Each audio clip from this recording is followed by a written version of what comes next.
Hello dear students, good morning all of you. કેમ છો બધા? મજામાં? તબિયત પાણી સારા બધાના? ચાલો. બરાબર, ચેપ્ટર પહેલું, બીજો લેક્ચર.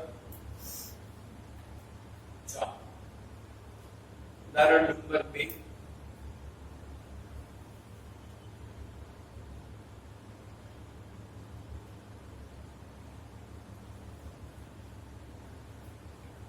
એક્ઝામ્પલ નંબર 2 શું કીધું છે?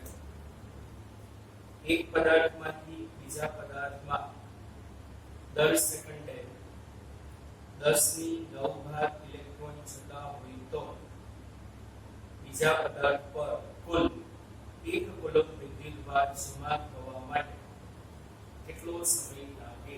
શું કીધું છે? n is equal to 10⁹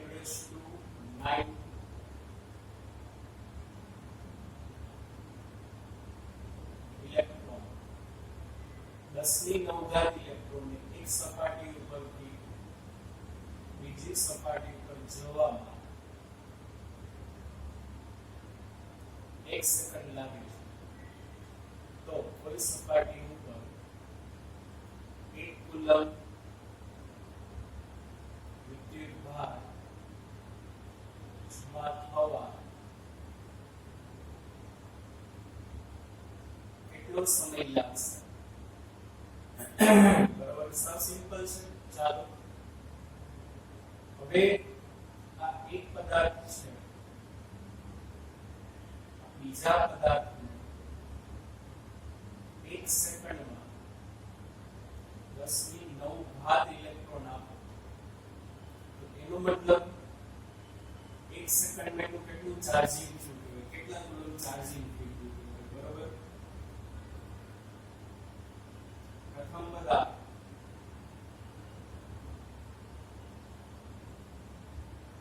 બીજા પદાર્થને 1 સેકન્ડમાં 10⁹ ઇલેક્ટ્રોન આપે છે. આથી 1 સેકન્ડમાં બીજા પદાર્થ પર જમા થતો વિદ્યુતભારનો જથ્થો Q is equal to A. 1 સેકન્ડમાં બીજા પદાર્થ ઉપર જમા થતો વિદ્યુતભારનો જથ્થો Q બરાબર A. ઇલેક્ટ્રોન આપ્યા 10⁹ એનો વિદ્યુતભાર 1.6 ગુણ્યા 10⁻⁻⁹ અને 1.6 ગુણ્યા 10⁻⁻10 કુલમ. સંધારણ પર તો કોઈ પદાર્થનો વિદ્યુતભાર 1.6 ગુણ્યા 10⁻⁻10 કુલમ થવા કેટલો સમય લાગશે? 1 સેકન્ડ. ક્યારે? કે જ્યારે 1 સેકન્ડમાં 10⁹ ઇલેક્ટ્રોન ભેળવતો હોય તો સિમ્પલ ત્રિરાશિ છે.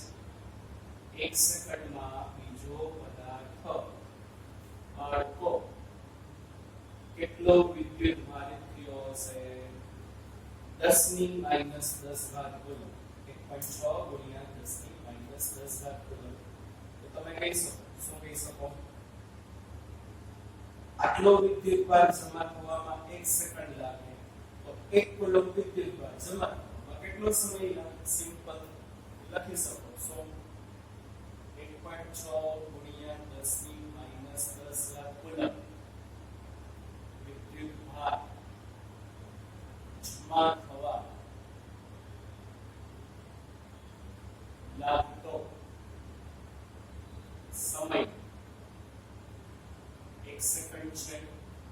તો 1 કુલમ વિદ્યુતભાર જમા થવા લાગતો સમય દાખલા તરીકે T. therefore 1 ઉપર અને નીચે T બરાબર 1/1.6 ગુણ્યા 10 ની -10. બરોબર. આનું બાળકો તમે સાદુરૂપ આપશો એટલે જવાબ આવશે 1/1.6 6.25 ગુણ્યા 10 ની 9 સેકન્ડ. અને 1/1.6 કરશો એટલે 0.625 ગુણ્યા 10 ની 10 આ ઉપર જાય એટલે +10 થઈ જાય.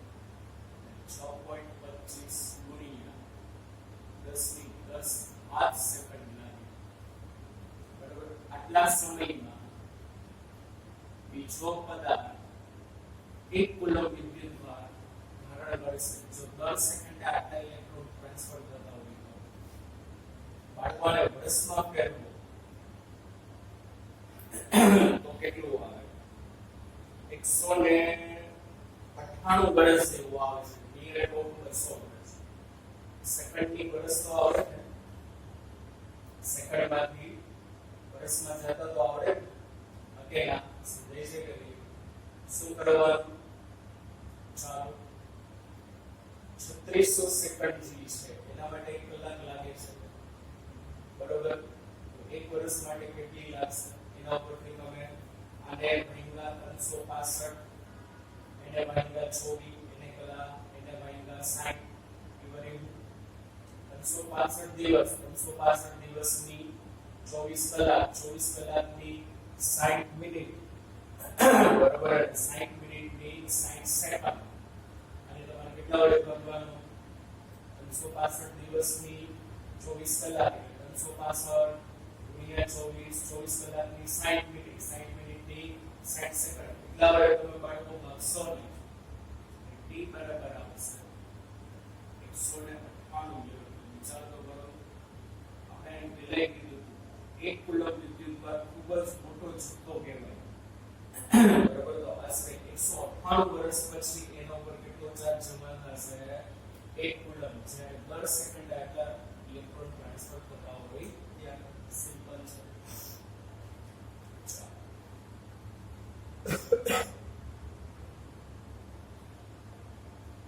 નીચેની એક નોંધ અગત્યની છે. આવી બધી વસ્તુ MCQ માં પૂછાય. ઓર્ડિનરી ક્વેશ્ચન કહેવાય. જો લઈ પૂછું ઉદાહરણ 2 માંની છે. દાખલો પૂરો થઈ ગયા. આમ છતાં એ જાણવું રસપ્રદ છે કે દ્રવ્યના 1 ઘન સેન્ટીમીટર, એટલે માની લો એક ક્યુબ છે, ક્યુબ એટલે સમઘન 1/1/1 નું કદ કેટલું થાય? 1 ઘન સેન્ટીમીટર ટુકડામાં લગભગ કેટલા ઇલેક્ટ્રોન રહેલા છે? 1 સેન્ટીમીટર બાજુવાળા કોપરના ઘન ટુકડામાં લગભગ 2.5 ગુણ્યા 10 ની 24 ઇલેક્ટ્રોન. આ યાદ રાખવાનું. બરોબર. કોપરનો એક સમઘન બનેલો હોય 1 સેન્ટીમીટર ક્યુબ નો હશે. કેટલાનો હશે? 1 સેન્ટીમીટર ક્યુબ નો. એમાં કેટલા ઇલેક્ટ્રોન્સ હશે? બોલો. 2.5 ગુણ્યા 10 ની 24 ઇલેક્ટ્રોન હોવાના છે.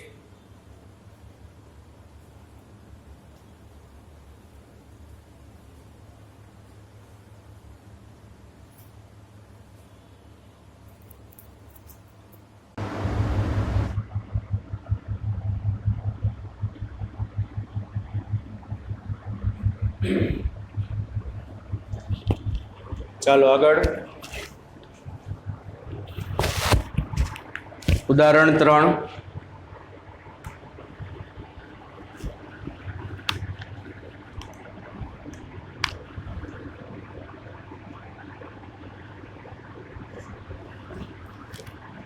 ઉદાહરણ 3 માં શું કીધું છે? એક પ્યાલામાં પાણીમાં કેટલા ધન વિદ્યુતભાર હોય અને કેટલા ઋણ વિદ્યુતભાર હશે, ખાલી એટલું કીધું છે.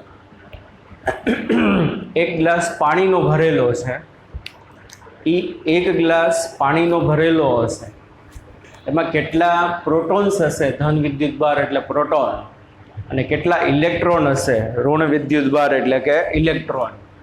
હકીકતે આમાં એ લોકોએ દળ દેવું જોઈએ કે પાણી કેટલા દળનું છે, પણ બાળકો નથી આપ્યું, તો આપણે એમાં ધાર્યું છે પ્રમાણે ધારી લે. એ લોકો એમાં 250 ગ્રામ ધારેલું છે. કેટલા ગ્રામ ધારેલું છે? 250 ગ્રામ. તો ચાલો જો સમજો. ધારો કે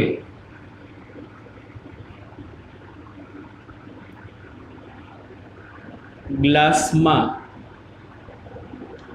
m બરાબર 250 ગ્રામ પાણી છે. ધારો કે ગ્લાસમાં કેટલા ગ્રામ? 250 ગ્રામ પાણી છે. હવે આપણે એવું કીધું છે આ ગ્લાસમાં 250 ગ્રામ પાણી છે, તો કેટલા પોઝિટિવ ચાર્જ હશે, કેટલા નેગેટિવ ચાર્જ હશે? ચાલો તો પાણીનો એટોમિક માસ, અણુભાર બધાને ખબર જ હશે, કેમિસ્ટ્રીમાં આવી ગયું છે H2O, એટલે કે 18 ગ્રામ પર મોલ. પાણીનો બાળકો એટોમિક માસ કેટલો છે? 18 ગ્રામ પર મોલ.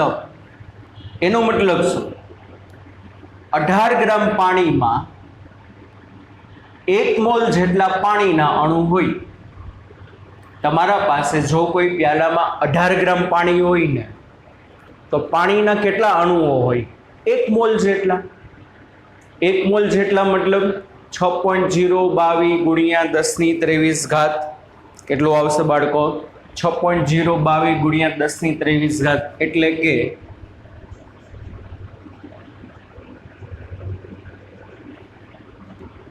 18 ગ્રામ પાણીના અણુઓ કેટલા હશે? 1 મોલ. 1 મોલ મતલબ 6.02 ગુણ્યા 10⁻23. તો મારા પાસે તો બાળકો પ્યાલામાં 250 ગ્રામ પાણી છે. ઓકે ભાઈ, અણુ શા માટે ગોતું? ધ્યાન રાખો, મને શાંતિ રાખો જરાક, ખબર પડશે આપણને બધી વસ્તુ. પાણીનો એટોમિક માસ 18 ગ્રામ પર મોલ. એનો મતલબ 18 ગ્રામ પાણી હોય તો એમાં કેટલા અણુ હોય? 6.022 6.02 ગુણ્યા 10⁻23 ઘાત. તો 250 ગ્રામ પાણીના અણુઓની સંખ્યા કેટલી? તો કે દાખલા તરીકે n. ધેરફોર n બરાબર અહીંયા ગુણાકારમાં થશે 6.02 ગુણ્યા 10⁻23 ઘાત ગુણ્યા 250, અને 18 અહીંયા છેદમાં આવે 83માં. તો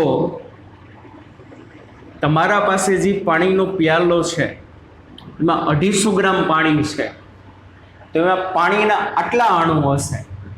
કેટલા અણુ હશે? 250 ગુણ્યા 6.02 ગુણ્યા 10⁻23, એના ભાંગા 18. ચાલો હવે પાણીનો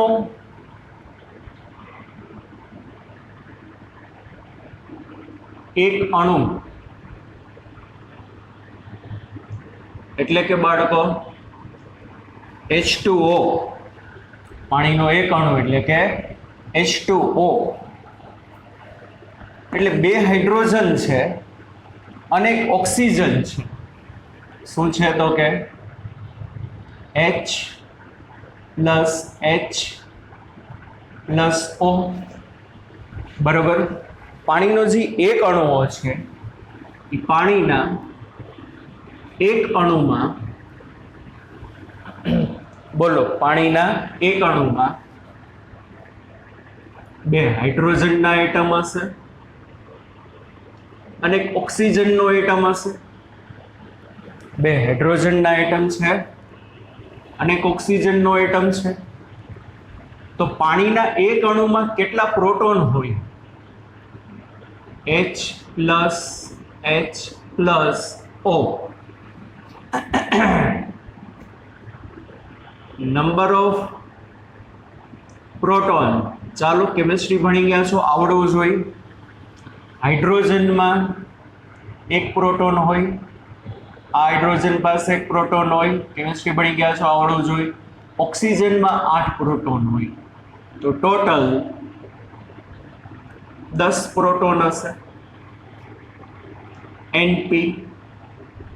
નંબર ઓફ પ્રોટોન કેટલા હશે? 10 હશે. Number of electron. ખબર જ છે બાળકો બધાને? કોઈ પણ અણુમાં number of protons and number of electrons are same. તો હાઇડ્રોજનના પરમાણુમાં એક પ્રોટોન હોય તો એક ઇલેક્ટ્રોન, એક પ્રોટોન તો એક ઇલેક્ટ્રોન, 8 પ્રોટોન ઓક્સિજનમાં તો 8 ઇલેક્ટ્રોન, તો 10 શું હશે? ઇલેક્ટ્રોન હશે. સમજાઈ ગયું કે નહીં? મારે હું ગોતવાનું છે કેટલા પ્રોટોન હશે 250 ગ્રામ પાણીમાં. આમાં હું ગોતવાનું છે આપણે નંબર ઓફ પ્રોટોન્સ કેટલા અને નંબર ઓફ ઇલેક્ટ્રોન્સ કેટલા. Sorry, number of proton. વિદ્યુત ભાર ગોતવાનો કે સંખ્યા? વિદ્યુત ભાર. બરોબર. પોઝિટિવ ચાર્જ કેટલો હશે 250 ગ્રામ પાણીમાં અને નેગેટિવ ચાર્જ કેટલો હશે? તો આના ઉપરથી મળી જાય. સિમ્પલ વસ્તુ છે. જુઓ, પાણીના એક અણુ પાસે 10 પ્રોટોન હોય તો આટલા અણુ પાસે કેટલા પ્રોટોન હોય? એટલે પ્રોટોનની સંખ્યા મળી જાય. એને ગુણ્યા પ્રોટોનનો વિદ્યુત ભાર 1.6 ગુણ્યા 10⁻⁹ ઘાત. તો મારે તો એ જ કીધું છે તમારા પાસે જે પ્યાલો છે એમાં ધન વિદ્યુત ભાર કેટલો હોય. ધન વિદ્યુત ભારની સંખ્યા નહીં પણ ધન વિદ્યુત ભાર. તો ધન વિદ્યુત ભારની સંખ્યા પાણીના એક અણુ પાસે 10 પ્રોટોન હોય તો આટલા અણુ પાસે કેટલા પ્રોટોન હોય? એટલે નંબર ઓફ પ્રોટોન મળી જાય. એને ગુણ્યા 1.6 ગુણ્યા 10⁻⁹ ઘાત કરો એટલે ધન વિદ્યુત ભારનું મૂલ્ય મળી જશે. તો આપણે કહી શકો, શું કહી શકીએ બાળકો? ચાલો, એક H2O પાસે પ્રોટોનની સંખ્યા 10 છે. તો આપણે તો કેટલા આવ્યા છે? Capital N. H2O પાસે પ્રોટોનની સંખ્યા કેટલી? બરોબર. તો કેટલી હશે? N પ્લસ આપણે એને કહીએ એટલે શું થશે? 10 into N. આટલા પ્રોટોન હશે 250 ગ્રામ પાણીમાં. શું હશે? આને શું કહેવાશે બાળકો? Number of proton. સમજાણું કે નહીં? પહેલો શું કામ કર્યું? પાણીનો અણુભાર ખબર હતી એટલે 18માં આટલા અણુ હોય તો 250 ગ્રામમાં કેટલા? એટલે પાણીના અણુઓની સંખ્યા મળી. પછી શું કર્યું? પાણીના એક અણુ પાસે કેટલા પ્રોટોન હોય એ આવડી ગયું. તો એક અણુ પાસે 10 પ્રોટોન હોય તો 250 ગ્રામમાં આટલા અણુ છે તો આટલા અણુ પાસે આટલા પ્રોટોન હશે. આથી ધન વિદ્યુત ભારનું મૂલ્ય Q પ્લસ બરાબર N પ્લસ ઇન્ટુ E. ચાલો, N plus into E. N plus એટલે 10 into N into E. મૂકો કિંમત 10 ગુણ્યા N.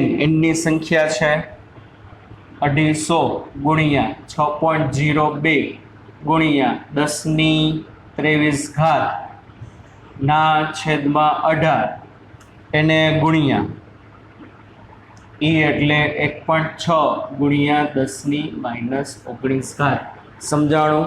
અને આનું સાદરૂપ આપશો એટલે 1.34 ગુણ્યા 10⁻7 ઘાત કુલમ ધન વિદ્યુત ભાર 250 ગ્રામ પાણીમાં પોઝિટિવ ચાર્જ કેટલો હશે? 1.34 ગુણ્યા 10⁻7 ઘાત કુલમ. તો નેગેટિવ ચાર્જ એ કેટલો હશે? આટલો જોઈ કે નહીં? કારણ કે વાં જોવો, number of protons and number of electrons are same છે. પ્રોટોન અને ઇલેક્ટ્રોનની સંખ્યા સરખી છે. આપણે લખી શકીશું પ્રોટોન અને ઇલેક્ટ્રોનની સંખ્યા સમાન હોવાથી ઋણ વિદ્યુત ભાર નું મૂલ્ય Q માઇનસ બરાબર -1.34 ગુણ્યા 10⁷ કુલમ.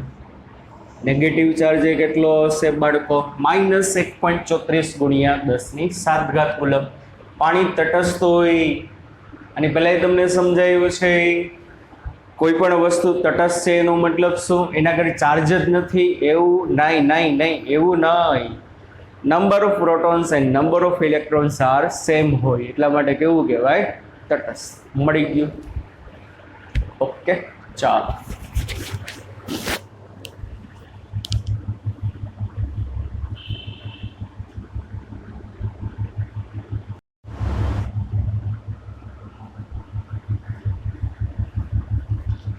ચાલો બાળકો આગળ. કુલમનો નિયમ.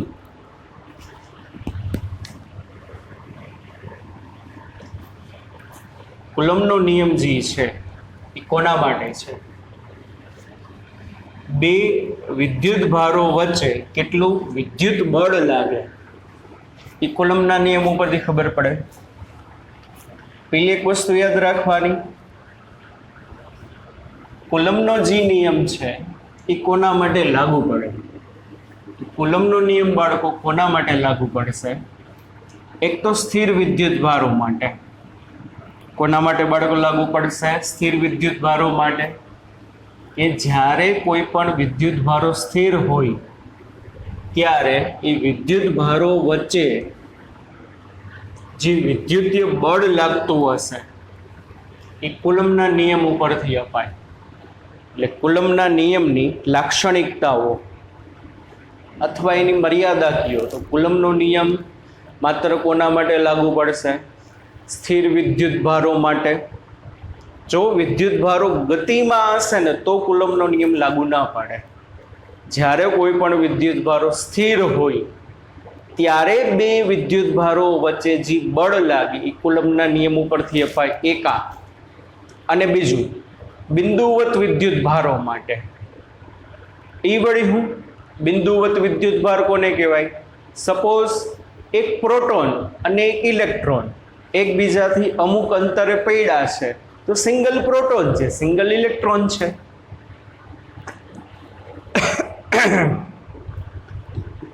પોઈન્ટલેસ ચાર્જ કહેવાશે, બિંદુવત વિદ્યુત ભાર કહેવાશે.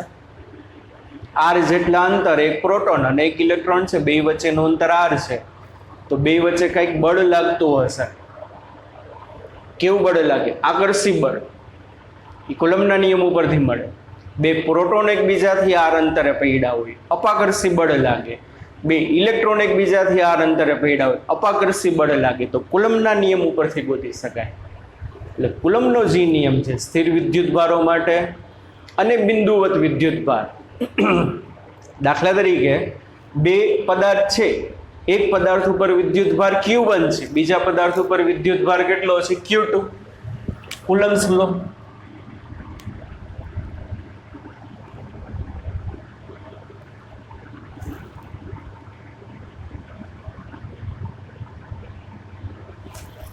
શું છે ભાઈ? COU રેડી તો છે? COU છે.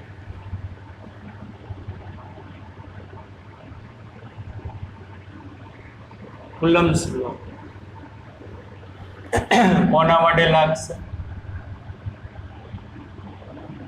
સ્થિર વિદ્યુત ભારો માટે અને બીજું બિંદુવત વિદ્યુત ભારો માટે. દાખલા તરીકે આ બે પદાર્થ છે, પહેલા પદાર્થ ઉપર ચાર્જ Q1 છે, બીજા પદાર્થ ઉપર ચાર્જ Q2 છે, અને આ બે પદાર્થ વચ્ચેનું અંતર બાળકો R જેટલું છે. કેટલું છે? બે પદાર્થો વચ્ચેનું અંતર R. તો આ પદાર્થ ઉપર રહેલો વિદ્યુત ભાર બિંદુવત ક્યારે કહેવાય? તો બિંદુવત ક્યારે કહેવાશે કે પદાર્થનું જે પરિમાણ છે એ પદાર્થનું પરિમાણ એ બે પદાર્થો વચ્ચેના અંતરની સરખામણીમાં અવગણ્ય હોય તો એ સપાટી ઉપર રહેલા વિદ્યુત ભારોને બિંદુવત વિદ્યુત ભાર કહેવાય. કોકે સર ન સમજ્યા. અરે વાલા, સાવ સહેલું છે. કોઈ પણ પદાર્થનું તમે ચાર્જિંગ કર્યું એના ઉપર Q1 જેટલો વિદ્યુત ભાર છે, બીજા પદાર્થનું ચાર્જિંગ કર્યું એના ઉપર Q2 જેટલો વિદ્યુત ભાર છે, અને બે પદાર્થ એકબીજાથી r અંતરે રાખેલા છે. તો આ બે પદાર્થોનું પરિમાણ એટલે એની સાઇઝ, એ સાઇઝ છે ને પદાર્થની સાઇઝ એના અંતરની સરખામણીમાં અવગણ્ય હોય. તો આના ઉપર રહેલા વિદ્યુત ભારો કેવા કહેવાય? બિંદુવત. માની લ્યો આ બે પદાર્થો વચ્ચેનું અંતર 1 મીટર છે અને આનું પરિમાણ 1 મિલીમીટરના ક્રમનું છે. બરોબર, પદાર્થનું પરિમાણ કેટલા ક્રમનું છે? 1 મિલીમીટરના ક્રમનું છે. તો પદાર્થનું પરિમાણ એના અંતરના પરિમાણની સરખામણીમાં અવગણી શકાય, તો એને બિંદુવત કહેવાશે. બિંદુવત વિદ્યુત ભારો. ચાલો, તો બે વિદ્યુત ભારો છે શૂન્યાવકાશમાં. આ વસ્તુ ખાસ યાદ રાખવાની. શૂન્યાવકાશમાં Q1 અને Q2 વિદ્યુત ભારો એકબીજાથી r અંતરે રહેલા છે. બરોબર, બિંદુવત વિદ્યુત ભાર Q1 અને Q2 શૂન્યાવકાશમાં છે. ક્યાં છે? તો કે શૂન્યાવકાશમાં એકબીજાથી કેટલા અંતરે છે? r અંતરે. તો આ બે વિદ્યુત ભારો વચ્ચે લાગતું બળ, જો લાઇક ચાર્જીસ હશે, લાઇક ચાર્જીસ મતલબ બે પોઝિટિવ હોય તો રિપલ્શન થાય, અપાકર્ષણ, અથવા તો બે નેગેટિવ હશે એને લાઇક ચાર્જીસ કહેવાય. લાઇક ચાર્જીસ મતલબ પોઝિટિવ અથવા તો નેગેટિવ, તો એના વચ્ચે રિપલ્શન કહેવાશે. અને અનલાઇક ચાર્જ હોય, અનલાઇક એટલે એક પોઝિટિવ હોય ને એક નેગેટિવ હોય, તો એના વચ્ચે આકર્ષી બળ લાગશે. આપણે ગુરુત્વાકર્ષણ બળ ભણ્યું તો ગુરુત્વાકર્ષી બળ હંમેશા આકર્ષી જ હોય, પણ કુલંબ બળ જે છે મે બી એટ્રેક્ટિવ, મે બી રિપલ્સિવ. લાઇક ચાર્જીસ વચ્ચે રિપલ્સિવ હશે, અનલાઇક ચાર્જીસ વચ્ચે એટ્રેક્ટિવ હશે. તો કુલંબે શું કીધું? બે બિંદુવત વિદ્યુત ભારો જો સ્થિર પડ્યા હોય તો એના વચ્ચે લાગતું કુલંબ બળ તે બે વિદ્યુત ભારોના ગુણાકારના સમપ્રમાણમાં અને તેમની વચ્ચેના અંતરના વર્ગના વ્યસ્ત પ્રમાણમાં હશે. બે વિદ્યુત ભારો વચ્ચે લાગતું બળ તેમના ગુણાકારના સમપ્રમાણમાં, તેમની વચ્ચેના અંતરના વર્ગના વ્યસ્ત પ્રમાણમાં હશે. Therefore, F is proportional to Q1 Q2 by R square. ચલનની નિશાની તમારે દૂર કરવી પડે એટલે કંઈક અચળાંક મૂકવો પડે. તો F બરાબર small k Q1 Q2 by R square. ગુરુત્વાકર્ષી બળ જેવું જ સૂત્ર છે ભાઈ. ગુરુત્વાકર્ષી બળના સૂત્રમાં હું હતું capital G m1 m2 by R square. અહીંયા શું આવ્યું? F બરાબર સ્મોલ k Q1 Q2 ના છેદમાં R square. જ્યાં સ્મોલ k એટલે કુલંબનો અચળાંક થશે. શું થશે બાળકો? કુલંબનો અચળાંક. એક વસ્તુ આ સમજો. હવે વ્યસ્ત વર્ગનો નિયમ કહેવાય. કયો નિયમ કહેવામાં આવે આને? વ્યસ્ત વર્ગનો નિયમ. વ્યસ્ત વર્ગનો નિયમ એટલે જે બળ જે છે બળ અંતરના વર્ગના વ્યસ્ત પ્રમાણમાં હોય. તો ગુરુત્વાકર્ષી બળનો નિયમ એ વ્યસ્ત વર્ગનો નિયમ કહેવાય. કુલંબ બળનો નિયમ એ વ્યસ્ત વર્ગનો નિયમ કહેવાય. કારણ કે બે દળ વચ્ચે લાગતું બળ કે બે વિદ્યુત ભારો વચ્ચે લાગતું બળ અંતરના વર્ગના કેવું છે? વ્યસ્ત પ્રમાણમાં છે. કે એટલે કહેવાશે કુલંબ કોન્સ્ટન્ટ. હવે સમજો બાળકો, આ નિયમ છે F બરાબર k Q1 Q2 by R square. Small k ને શું કહેવામાં આવે? કુલંબનો અચળાંક. અને બાળકો સ્મોલ k ની વેલ્યુ જે છે 9 × 10⁹ SI. કેટલી વેલ્યુ છે? પ્રાયોગિક રીતે આ લોકો મેળવી. સ્મોલ k ની વેલ્યુ 9 × 10⁹ SI. જો k નું સૂત્ર શું થશે બાળકો? FR સ્ક્વેર ના છેદમાં Q1 Q2 થાય કે નહીં?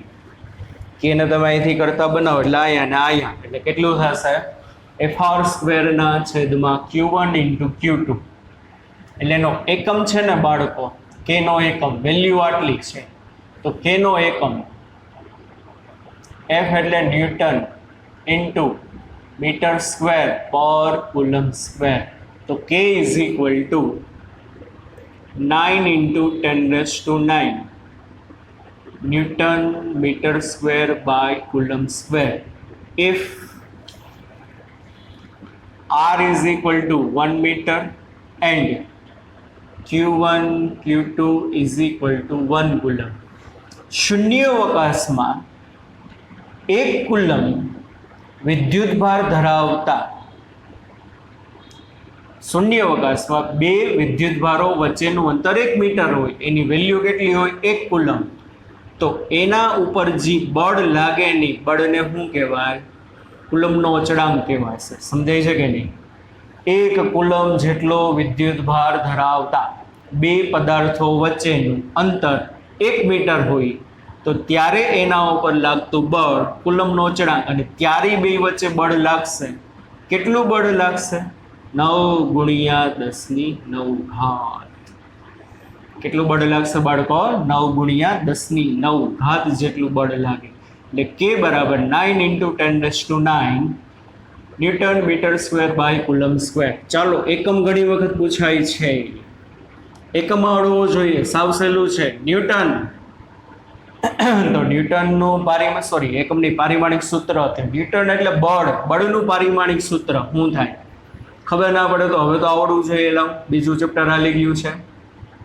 F બરાબર ma, તો એના ઉપરથી m1 L1 T-2 ma, m એટલે માસ અને a એટલે આ n ગુણ્યા મીટર સ્ક્વેર એટલે L2 ના છેદમાં કુલમ, કુલમ એટલે IT, યાદ છે કે નહીં? A1 T1 પણ A1 T1 નો સ્ક્વેર. આવું બધું હવે આવડવું જોઈએ. આમાં આપણે ખોટો ટાઈમ નથી બગાડતા. ચાલો કેટલું થશે? m1 પછી L3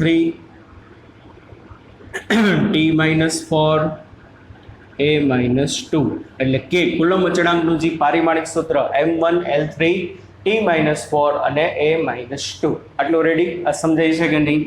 અને બાળકો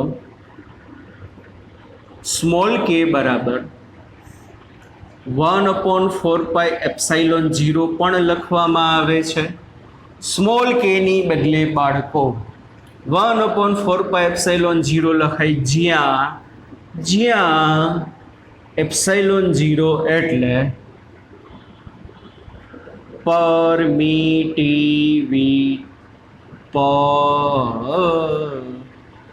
permittivity of space.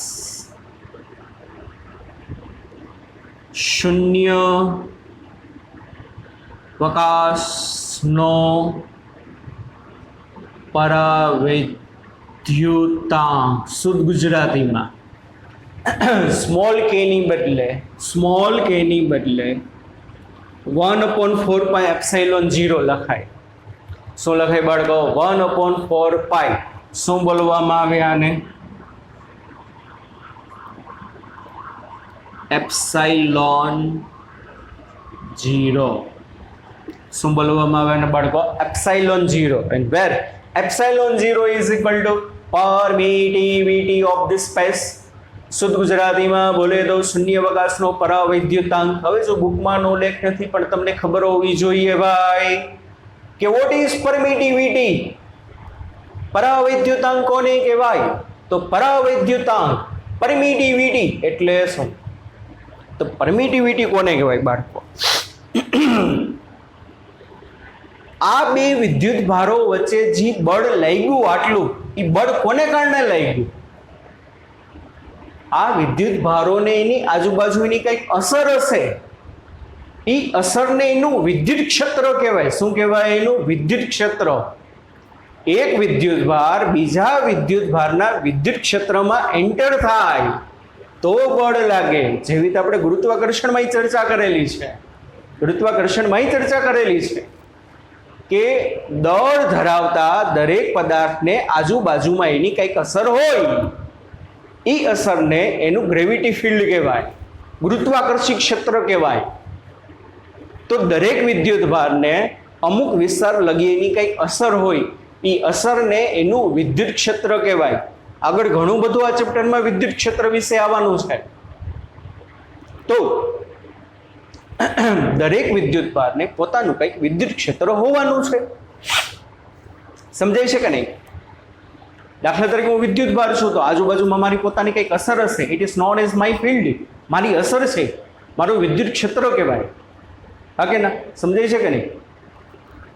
આ બળ છે ને ક્ષેત્ર બળ કહેવાય. આપણે કીધું હતું ગુરુત્વાકર્ષી બળ ક્ષેત્ર બળ કહેવાય, ગુરુત્વાકર્ષી ક્ષેત્રને કારણે લાગે. ચુંબકીય બળ ક્ષેત્ર બળ કહેવાય, ચુંબકીય ક્ષેત્રને કારણે લાગે. કુલંબ બળ ક્ષેત્ર બળ કહેવાય, વિદ્યુત ક્ષેત્રને કારણે લાગે છે. તો ભાઈ તમને એમ થાય કે આને એને હું રિલેટેડ? અરે ભાઈ ઘણી બધી વસ્તુ રિલેટેડ છે. પરાવિદ્યુતાંક. તો પરાવિદ્યુતાંક એટલે શું? કે કોઈ પણ લખો હોય તો લખજો, હું આમ બોર્ડ ઉપર નથી લખતો.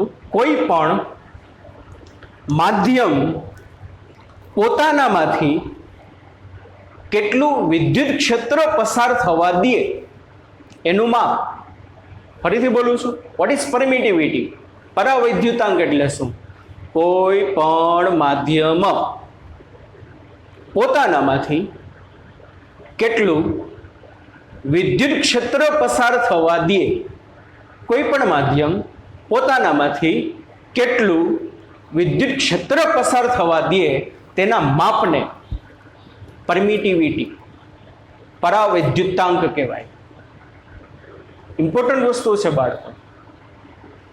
આ Q1 જેટલો વિદ્યુત ભાર છે ને, Q1 જેટલો વિદ્યુત ભાર બાળકો અત્યારે શૂન્યાવકાશમાં પડ્યો છે, તો એમાંથી કંઈક બારે ક્ષેત્ર બારે આવતું હશે. Zoom zoom zoom zoom zoom zoom ક્ષેત્ર એનું બારે આવતું હશે.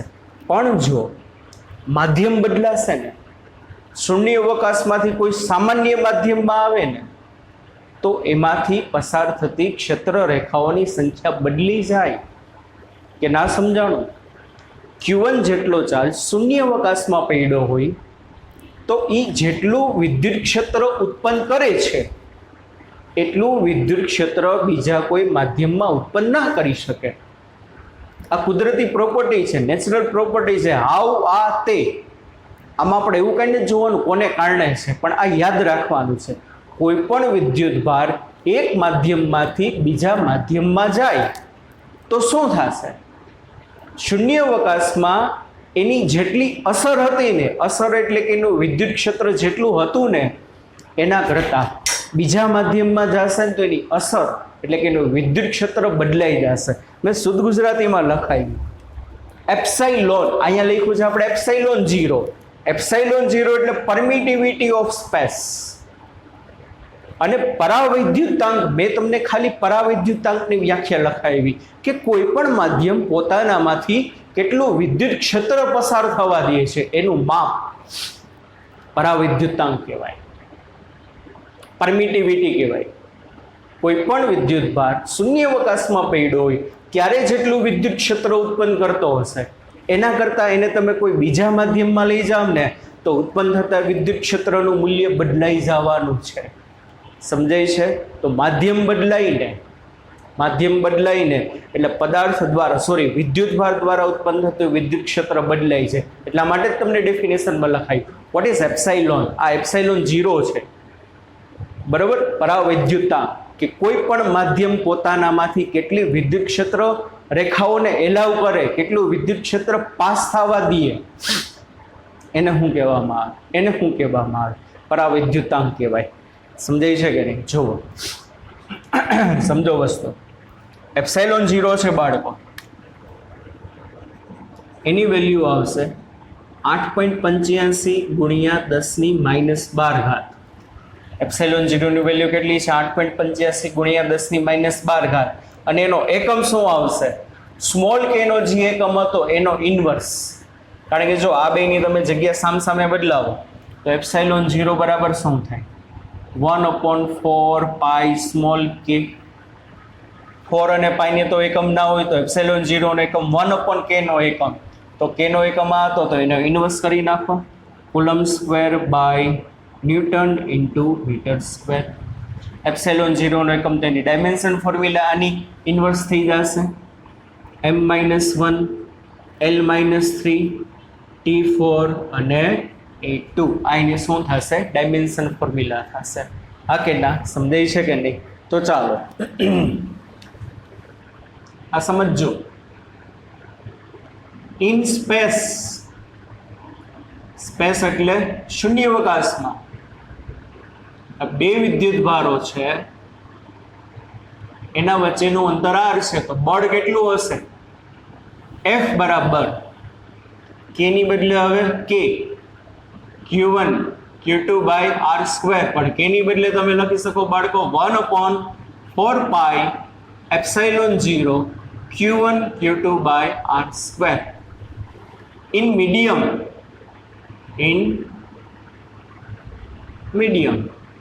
કોઈ પણ સામાન્ય માધ્યમમાં લઈ જાઓ તો શું થાય? જુઓ, આ બે વિદ્યુત ભારોનું મૂલ્ય અચળ q1 q2 બે વચ્ચેનું અંતર એ જ છે. શૂન્યાવકાશમાં આનો ચાર્જ હતો q1 કુલમ, આનો ચાર્જ હતો q2 કુલમ, તો માધ્યમમાં ચાર્જ સેમ છે, બે વચ્ચેનું અંતર સેમ છે, પણ શું? પણ બળ બદલાઈ જશે. કારણ કે બે વિદ્યુત ભારો શૂન્યાવકાશમાં જેટલી ક્ષેત્ર રેખાઓ ઉત્પન્ન કરતા હતા ને એના કરતાં માધ્યમમાં બદલાય છે. સમજાય છે? કારણ કે માધ્યમ બદલાશે એટલે ઉત્પન્ન થતી ક્ષેત્ર રેખાઓની સંખ્યા બદલાય, અને ક્ષેત્ર બદલાશે એટલે એના વચ્ચે લાગતું બળ બદલાય. કારણ કે આ બળ જે છે ફિલ્ડ ફોર્સ કહેવાય, ક્ષેત્ર બળ કહેવાય. તો ઇન મીડિયમ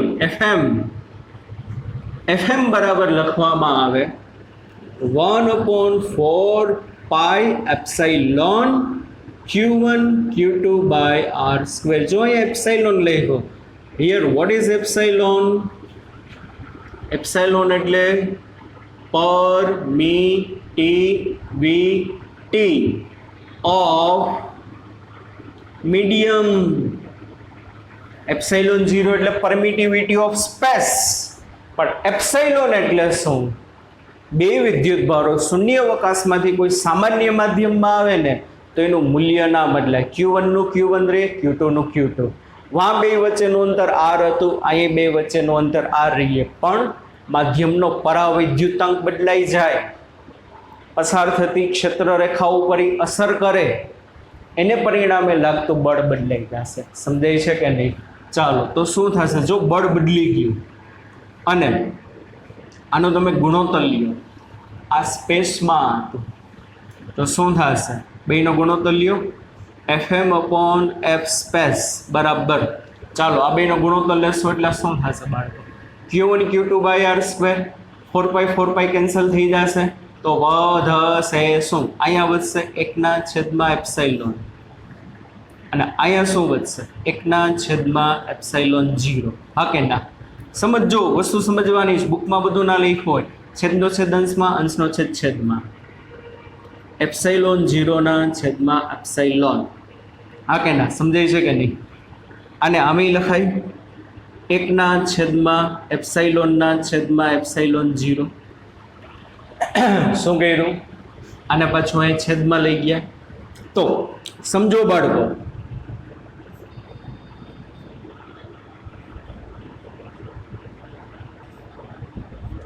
એપ્સાઇલોન 0 ને કહેવાય એપ્સાઇલોન r. શું કહેવાય? એપ્સાઇલોન r એટલે રિલેટિવ પરમિટિવિટી ઓફ મીડિયમ. સાપેક્ષ પરાવૈદ્યુતાંક. શું કહેવામાં આવે બાળકો? એપ્સાઇલોનના છેદમાં એપ્સાઇલોન 0 ને શું કહેવામાં આવે? સાપેક્ષ પરાવૈદ્યુતાંક. એટલે આને બોલાય હું? માધ્યમની પરમિટિવિટી ના છેદમાં શૂન્યાવકાશની પરમિટિવિટી. યાદ કરો, ઘણી વખત કીધું છે, જેના સાથે તમારે કમ્પેરિઝન કરવાની હોય છેદમાં હોય. યાદ છે કે ભૂલી ગયા? યાદ હોવું જોઈએ. બીજી વાર હવે યાદ નહીં દેવડાવું. તો આને હું બોલાય બાળકો? માધ્યમનો પરાવૈદ્યુતાંક શૂન્યાવકાશની સાપેક્ષે, ઇંગ્લિશમાં બોલે તો relative permittivity of medium, relative permittivity of medium with respect to space, શૂન્યાવકાશની સાપેક્ષે માધ્યમનો પરાવૈદ્યુતાંક. અને બાળકો આને છે ને આને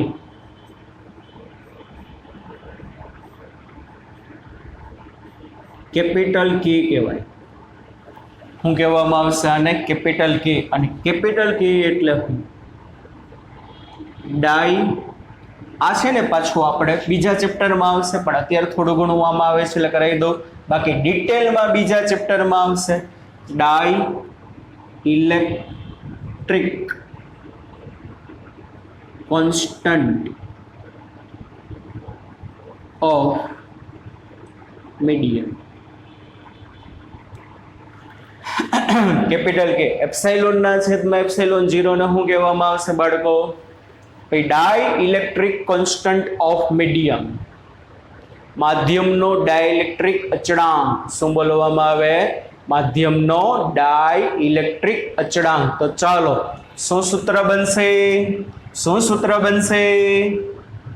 આને 1 કેપિટલ કે પણ લખાય. શું લખાય?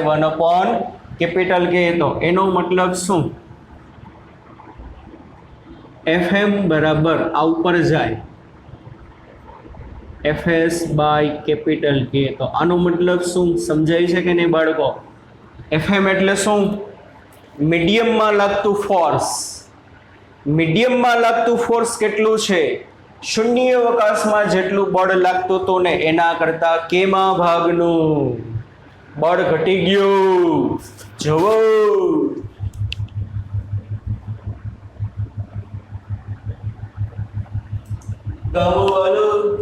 गाँव वालों सुनो,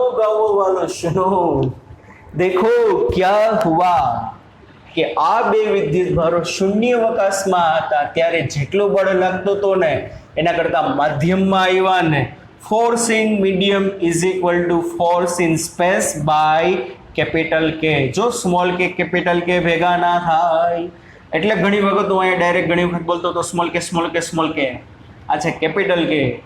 તો કોઈ પણ વિદ્યુત ભારો એક માધ્યમમાંથી બીજા માધ્યમમાં જાય, શૂન્યાવકાશમાંથી સામાન્ય માધ્યમમાં આવે ને, તો બે વિદ્યુત ભારો વચ્ચે લાગતું કુલંબ બળ જે છે ને બાળકો, એ માધ્યમના ડાઇલેક્ટ્રિક અચળાંકના ભાગનું થાય. FM બરાબર FS બાય કે. શું આવશે બાળકો? FM બરાબર FS બાય કે. એટલે શૂન્યાવકાશમાં જેટલું લાગતું હતું એના કરતાં કેમાં ભાગનું. એક વસ્તુ આ તમારે યાદ રાખવાની છે. રેડી? બળ કેમાં ભાગનું થઈ ગયું.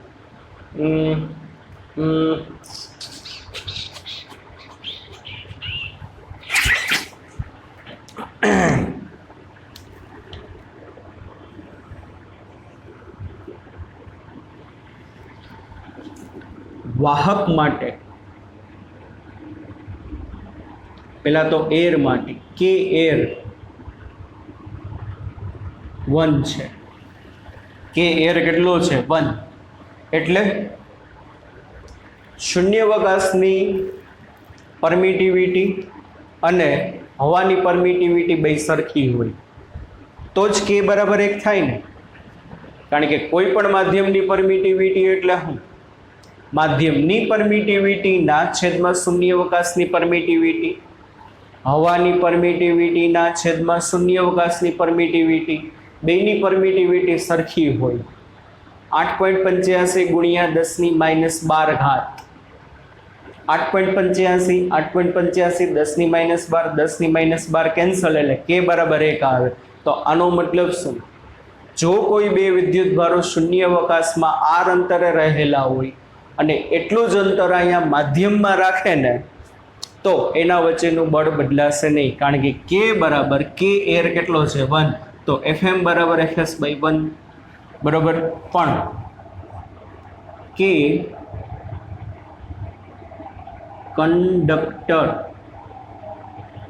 કંડક્ટર એટલે વાહક માટે છે ને બગડો ઇન્ફાઇનાઇટ છે. કેવું છે બાળકો આ મૂલ્ય ઇન્ફાઇનાઇટ. એટલે શું? આ જે બે વિદ્યુતભારો હોય ને Q1 અને Q2 એના વચ્ચે તમે કોઈ પણ ધાતુનો ટુકડો મૂકી દો. બે વિદ્યુતભારો વચ્ચેનું અંતર r હતું તો એની વચ્ચે તમે r લંબાઈનો તમે ધાતુનો ટુકડો બાળકો મૂકી દો ને તો શું થશે? એના વચ્ચે લાગતું વિદ્યુત બળ 0 થઈ જાય. કારણ કે કંડક્ટર વાહકનો કે ઇન્ફાઇનાઇટ છે. પેલા બે વચ્ચે શૂન્યાવકાશ હતો r અંતરમાં. હવે બે વચ્ચે r અંતરમાં ધાતુનું માધ્યમ આવી ગયું. તો ધાતુ માટે કંડક્ટર માટે કે ઇન્ફાઇનાઇટ છે. તો Fm બરાબર Fs બાય કે એટલે અનંત, છેદમાં અનંત આવે એટલે 0 થઈ જાય. આના વિશે આપણે ડિટેલમાં બીજા ચેપ્ટરમાં આવશે, પણ આ તો અત્યારે અહીંયા આવે છે એટલે કરાવવું પડે. બાકી ડિટેલમાં ડાઇલેક્ટ્રિક કોન્સ્ટન્ટ વિશે ઘણું બધું આપણે સેકન્ડ ચેપ્ટરમાં આવશે. એટલે આ વસ્તુ યાદ રાખવાની છે કે જ્યારે બે માધ્યમો વચ્ચે r અંતરમાં સ્પેસ હોય પણ એટલા અંતરમાં તમે ધાતુનો ટુકડો મૂકી દો ને તો બળ 0 થઈ જશે. બે વિદ્યુતભારો એકબીજા પર બળ લગાડે જ નહીં. અને બળ નથી લગાડતા એનો મતલબ શું? વિદ્યુત ક્ષેત્ર 0 થઈ ગયું. કાં ભાઈ? કારણ કે બળ કોને કારણે લાગે છે? વિદ્યુત ક્ષેત્રને કારણે લાગે. ડિટેલમાં જોશું હજી આપણે, બરાબર? આવશે, બરાબર? આજના લેક્ચર પૂરતું આટલું યાદ રાખો, બરાબર? ખૂબ જ ઇમ્પોર્ટન્ટ વસ્તુ છે કુલમ્બનો નિયમ. બુકમાં આટલું આપ્યું છે. બુકમાં યાર સારો વાર્તાઓ જાજી આપે છે, જે કંઈ કામનું ના હોય નહીં, જે કામનું એવું કાંઈ આપતા છે નહીં. બધું પૂછાય તમને આ. બાકી તમે બુકમાં વાંચશો ને બાળકો ઢગલો વાર્તાઓ લખી છે, બરાબર? ચાલો આટલું રાખીએ, બાકીનું નેક્સ્ટ લેક્ચરમાં જોશું. ત્યાં લગી બચ્ચા પલટી. Bye bye, take care, C you, ધ્યાન રાખજો.